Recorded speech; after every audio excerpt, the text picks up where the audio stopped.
Hello guys, I know some of you might wonder why did this man decide to start with pure road runners. I got my own reasons why to start with pure road runner chicks, right? Of course, yes, when it comes to the cost that is involved, these chicks, they are quite costly. We are talking of $5 for one single chicken. And some of these chicks, they are going at a cost of $6. Some of them $7. Some are even at $10 for one single chick. I'm talking of a day-old chick. Can you kachochonywa like over the night or kakachochonywa nezuro when you collect an ass, then we pay $10. So it all depends on the breed. There are also other breeds like I am Seman, which is going at $20. So guys, honestly speaking, there is a lot of cost that is involved in getting these chicks. Think of it this way. If you are buying a chick, a day-old chick for $6, and when a broiler is going for $6 at the market, it's more like for every single chick that you are buying, that's equivalent to buying a single broiler. You see? So it is quite costly. So besides myself having to raise so much funds to be able to buy 49 chicks at $5, there are other factors as well that we took into consideration as a family. Point number one. Guys, do you know that when you are keeping pure breed chicks or chickens, they don't eat any special feed, right? They don't feed on any special feed. The very same feed that we give our own traditional road runners is the same feed that we give to these pure breed chicks. And remember guys, by pure breed chicks, I'm talking in terms of light Sussex, I'm talking in terms of black Australorp pedigree, I'm talking about blue Australorp, I'm talking about Jersey Giant, Buff Orpington. All these kinds of chickens, they eat the same type of feed at the end of the day. However, I need to make a comparison to you guys. As an example, let's say you are keeping 100 black Australorp chickens that cost $1 each. Remember, there are different groups of black Australorp chickens, right? There's the black Australorp pedigree, which goes for $5, and then there's a normal black Australorp chicken, which goes for $1. So what I'm saying is that, sorry, if you are keeping 100 black Australorp chickens at the point of lay, do you know that a chicken is supposed to eat 120 grams on average a day? 120, 125 grams a day on average. So as an example, if we say a chicken is eating 125 grams every single day at the point of lay, how much feed do we need per day if we have 100 chickens? Then we say 100 chickens multiplied by 125 grams. This gives us 12.5 kgs of feed on a single day, right? Guys, I'm sweating here. It's a bit hot today. It's quite warm. There's no rain here in my village. All right, so we're saying 12.5 kgs. That's the amount of feed that will get eaten in one single day, right? By 100 black Australorp chickens, right? And what does this mean? This means that in 4 days time, like 12.5 today, 12.5 tomorrow, that's already 25 kgs. Then in the next 2 days, it's another 25 kgs, meaning that a full 50 kg bag is gone in just 4 days, right? A 50 kg bag is being consumed in just 4 days. All right, now let us do the maths. If I'm keeping my pure breed chicks, right? Let's say just 30 of them at point of lay. At the end of the day, they are eating like 30 grams, sorry, it's 30 chickens multiplied by 12.5, right? Then we get the amount of feed that they consume, right? But it's obvious that the amount of feed that is being consumed by 30 chickens is 1/3. It's just a third of what is being consumed by 100 black ostrich chickens. Do you see where the math is? Meaning that my 30 chickens are consuming a third, was 30 chickens as compared to 100 chickens. So they are consuming just a third of what is being consumed by whoever is keeping 100 chickens per day.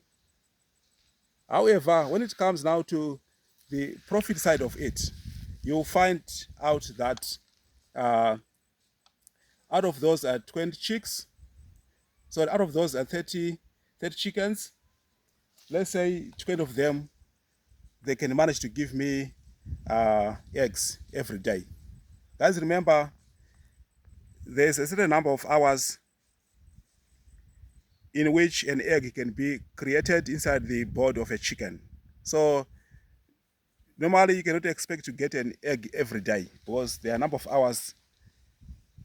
According to those who did the anatomy for poultry, they always say there's a number of hours that must be taken into account before you can have an egg produced inside the body of a chicken. So let's say out of those 30 chickens, let's say I'm just getting 20 eggs every day, right? 20 eggs every day.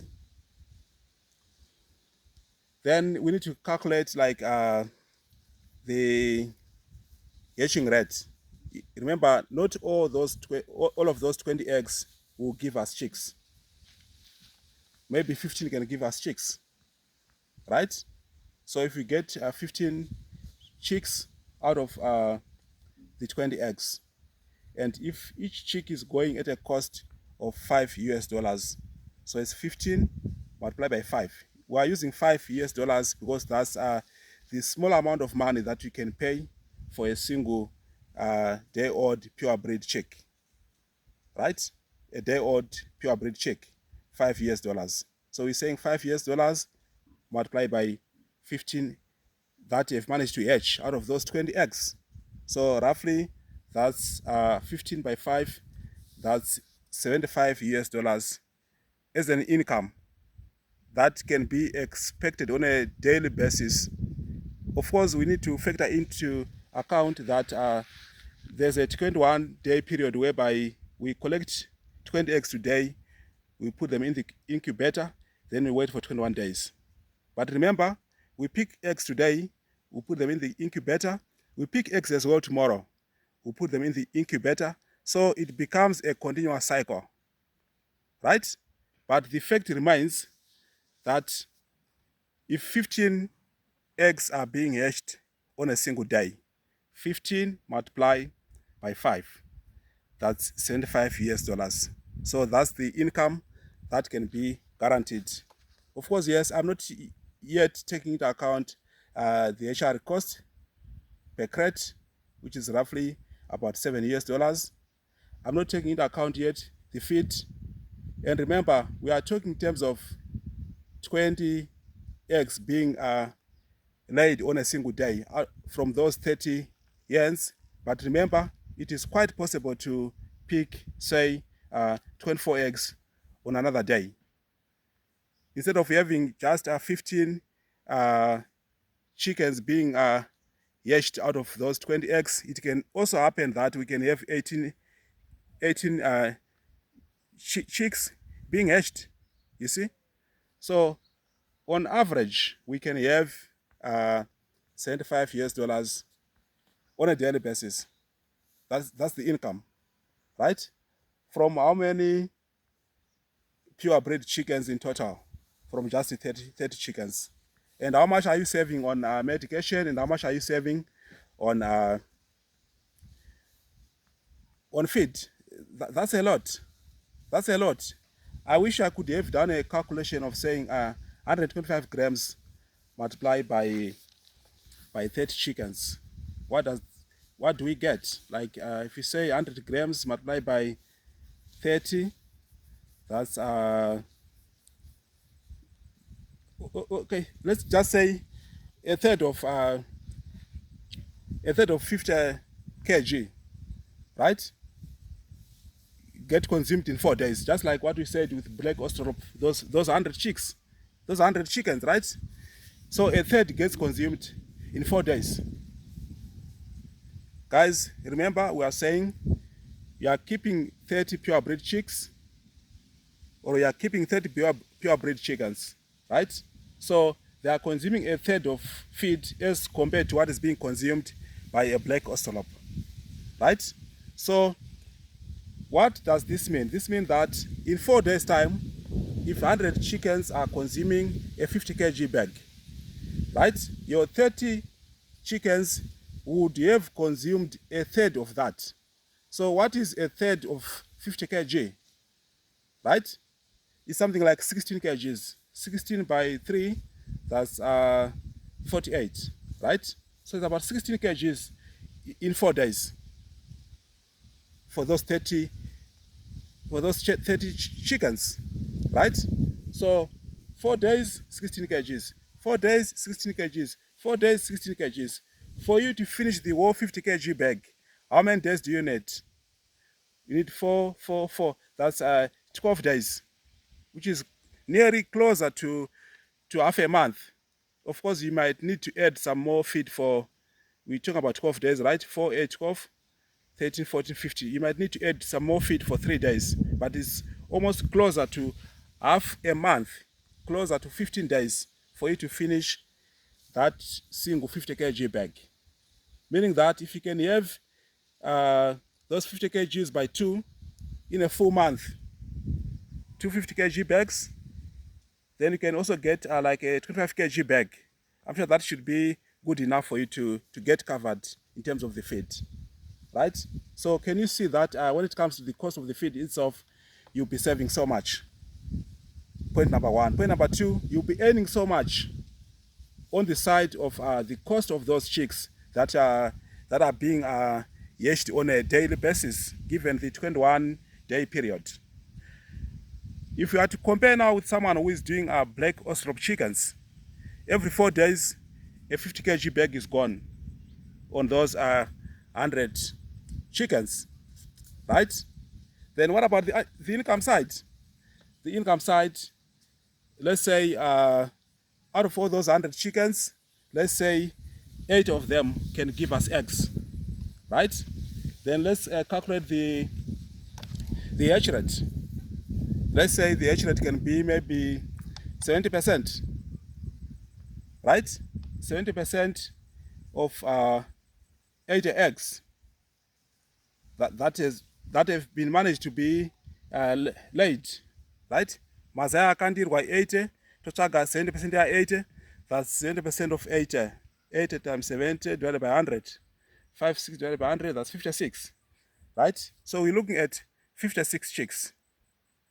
56 chicks on a daily basis, right? And if a single chicken cost $1, that's 56 by 1, that's 56. So you may be keeping 100 chickens. At the end of the day, you are gaining an income of just $56 on a daily basis, as compared to somebody who is just keeping 30 chickens but is getting $75, right? Then the profitability of the one who is doing the pure breeds can be recognized, can be seen mostly like at the end of the month when you try now to calculate what about the feed itself. Think of it this way. We are saying you need 250 kg bags and a half. That's 125, about 125 kgs of feed. It's sufficient enough for those 30 chickens for the whole month, right? Your 250 kg bags and a 25 kg bag sealed. That should be sufficient enough to cover for your 30 purebred chicks. Now let's go to black Australorp chickens. Every 4 days you need a 50 kg bag, right? Every 4 days 50 kg bag. How many groups of 4 days do we have in 30 days?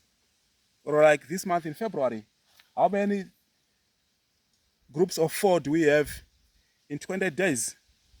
We have 7, meaning that you need 7 bags of feed. Every 4 days, 1 bag is gone. Another 4 days, another bag is gone. So you need 7 groups of 4 to make 20 days. And in those days where we have 31 days, like March, you find that there will be a need for some extra feed as well. So you are being forced to buy 7 bags of feed. That's 750 kg bags of feed. And yet already your profit is less than the one who is doing the purebreds. So do you see where I'm going with my story? Someone might be wondering, why did you decide to do the purebreds, right? I don't want to stress myself with feed. So if I just do the purebreds, no matter what number that I can keep, I know that I'll be able to feed that small flock. You know, with farming, they always say farming is a game of numbers, but I'm also saying farming is a game of genetics. If you have good breeds, if you have good genetics, you always be on top of the ball, right? So we may have this hype of saying, let's do the black Australorp, let's do the chicken keeping, let's do poultry, right? Then we all jump into it. Someone will just go unplanned and buy, let's say, 200 chicks, right? It will be nice right now at the beginning, but as time progresses, the time will come when on those 200 chicks, when they become hens, the time will come when you'll be in need of, say, a 50 kg bag every 2 days. Then the question remains, do you afford that feed? Do you afford having to buy, like, even if a bag costs $29 US or even $32, right? Can you afford to have $64 US every 2 days to buy feed for your chickens, right? So in as far as we would like to make profits, we also need to take into account other factors that are involved in poultry production. So basically, given that reason, that's the main reason why I've decided to say, no, I'm not going to stress myself. I would rather deal with the pure breeds. Of course, yes, I'm keeping the traditional road runners, but I'm very soon going to have a perimeter fence, and those ones I'll be supplementing them. They will just be roaming around within the perimeter fence. But my extra attention will be on the pure breeding chickens, since I'm venturing into poultry breeding. So the main idea is to venture into poultry breeding. That's it, guys. I'm sure you've learned 1 or 2 things from this video. Thank you so much for watching. Thank you so much for subscribing. Now it's time to say goodbye.